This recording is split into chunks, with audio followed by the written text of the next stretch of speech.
बिस्मिल्लाहिर्रहमानिर्रहीम। Standard capital securities 9 मार्च के mid day flash में हम देख रहे हैं मार्केट स्पॉटिंग लाइट 9 फेंस और सुबह सुबह हमने देखा कि ऑयल प्राइसेस $80 से और वो 114 $115 हो गई।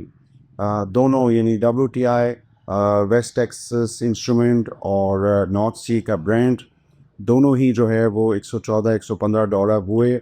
फिर बाद में बीच में ख़बर आई कि शायद G7 जो है वो कुछ सपोर्ट करेगा, चीज़ें करेगा, तो उस सबसे तो थोड़ा सा ये कि ऑयल प्राइसेस में ब्रेदर आया।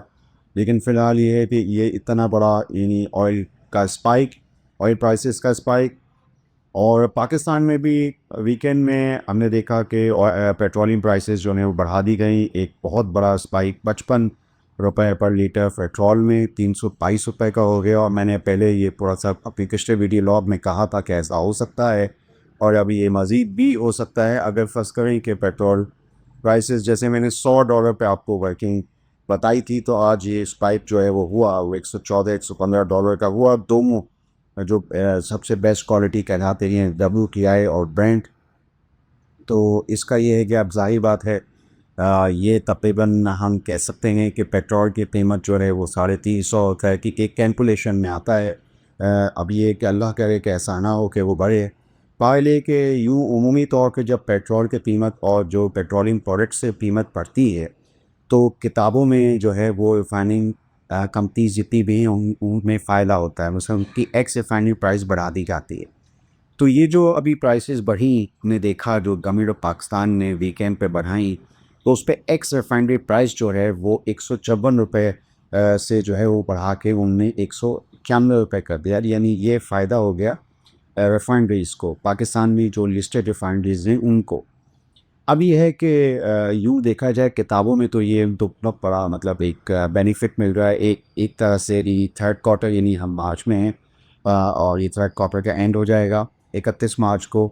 और फिर एक बड़ा बेनिफिट जो है इस तरह का वो आ सकता है जी 30 जून के उस किताबों में। तो इस तरह जो है वो ये जो है एक्स खानी प्राइस जो है वो ये आप देख सकते हैं कि ये जो है वो बढ़ रही हैं।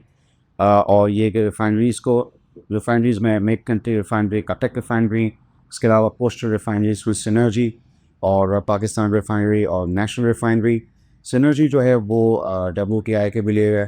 पाकिस्तानी गवर्नमेंट ने कोशिश कर रहे हैं जैसो कंटिजेंसी प्लान एनर्जी कि ये मुख्तलिफ़ जगहों से जो है वो ऑयल सिक्योर करें। इस पर सऊदी अरब से भी ये कहना है कि हमें 10 ईयर फैसिलिटी $5 बिलियन की जो है वो दी जाए और ये ऑयल फैसिलिटी जो है हमें दी जाए। आपको याद होगा 1998-99 में एक soft facility, Saudi oil facility Pakistan को मिली थी कि एक आप गैर मुआयना मुद्दत तक जो है वो ऑयल आप इंजॉय करते रहें और फ्री ऑयल लेते रहें। बहरहाल ये कि अब हो सकता है कि पाकिस्तान और सऊदी के जैसे ताल्लुकात इस वक्त की तो मुमकिन तौर पे हमें कोई ऐसी चीज़ मिल सकती है तो हमारे लोगों को फ़ायदा होगा, हमारी इंडस्ट्रीज़ को फ़ायदा होगा, हमारे यहाँ शॉर्टेज की सूरत हाल जो है वो नहीं होगी। एक तो ये चीज़ थी। जहाँ रिफाइनरी की एक्स रिफाइनरी प्राइस की वजह से फ़ायदा हो सकता है EPS की शक्ल में, वहाँ पे ज़ाहिर बात है इन्वेंट्री गेंस के अंदर फ़ायदा हो सकता है। पाकिस्तान स्टेट ऑयल PSO जिसके सबसे ज़्यादा मार्केट शेयर होता है पाकिस्तान में पेट्रोलियम बॉडी हैंडलिंग का। तो ये एक मैंने सोचा कि आपको जो है थोड़ा सा इस हवाले से ये बताऊं कि मैं तो ज़ाहिर बात है वैल्यूएशन ही बताऊंगा। तो ये तो एक चीज़ थी। अब मार्केट में जो सेंटिमेंट है वो इस चीज़ को रिफ्लेक्ट नहीं कर रहा, इस असर को जो KC 100 पे आ रहा है जो रुझान है मनफी उसको रिफ्लेक्ट नहीं कर रहा। क्योंकि इस वक्त जब मनफी रुझान हो और जब मार्केट हॉल्ट हो रही हो तो जाहिर बात है कि ये ऐसे वक्त भी कि अच्छी चीज़ें भी जो हैं वो आपको नज़र नहीं आती, आपको समझ में नहीं आती। यार जो क्लाइंट्स जो के पास ये शेयर मौजूद भी हैं तो उसमें वो उनके पोर्टफोलियोज़ में इस तरह होते नहीं हैं।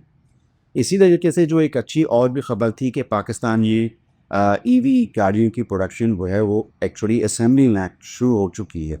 अभी तक तो हम ये देख रहे थे कि BYD हमें नज़र तो आ रही थी मुख्तलिफ़ गाँवों देहातों में, सड़कों पर, हर जगह पे मुख्तलिफ़ वेरिएंट्स नज़र आ रहे थे। लेकिन अब यह है कि उसकी पाकिस्तान में प्रोडक्शन इसी तरीके से जो दूसरी EV गाड़ियाँ हैं वो भी अपनी जगह लाइन में लगी हुई हैं पाकिस्तान में।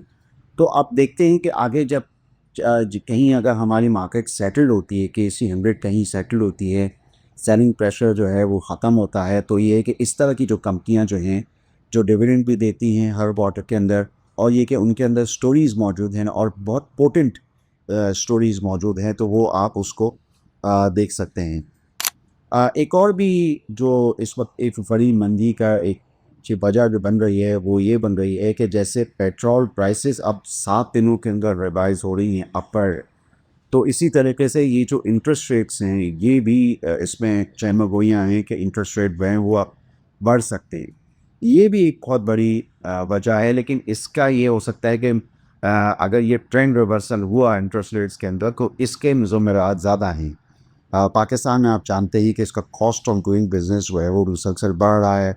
फ्यूल कॉस्ट जो है वो एक तरफ से कम कर रही है, और अब अगर फसलों में फाइनेंशियल चार्जेस भी बढ़ते हैं तो ये एक मतलब अच्छी चीज़ जो है वो इंडस्ट्रीज़ के लिए, खुसूसन सीमेंट सेक्टर जो लीवरेज होती है, स्टील सेक्टर जो लीवरेज होती हैं, और उसके बाद ये कि जो ये जो कंस्ट्रक्शन इंडस्ट्री है वो ही इसको फ़र्क पड़ेगा।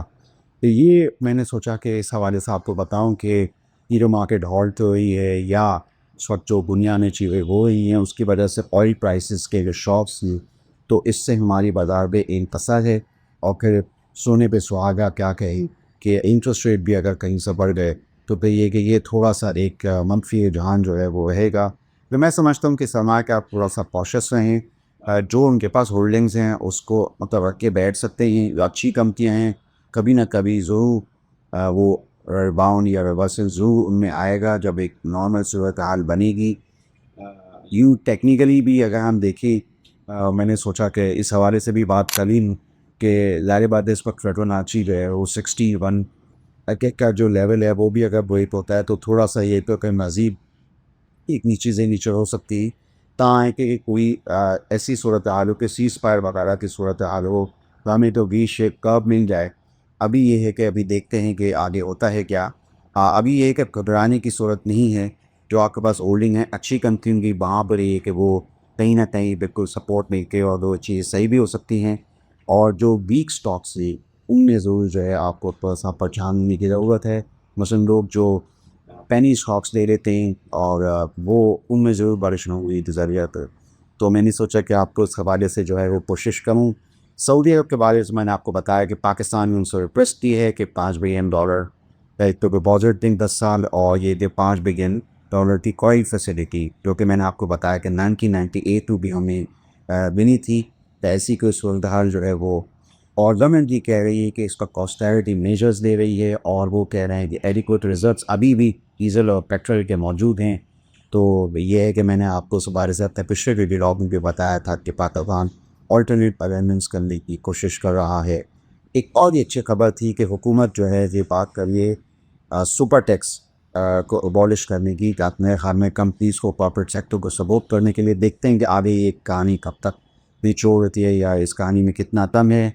हम स्टैंडर्ड कैपिटल सिक्योरिटी के चैनल से आपको मैं कोशिश करता हूँ, मैं आपको लाइक करने की कोशिश करूँ। आप हमारे चैनल को सब्सक्राइब कीजिए और जितने भी मामलात हैं इस पर और कीजिए। आपका शुक्रिया।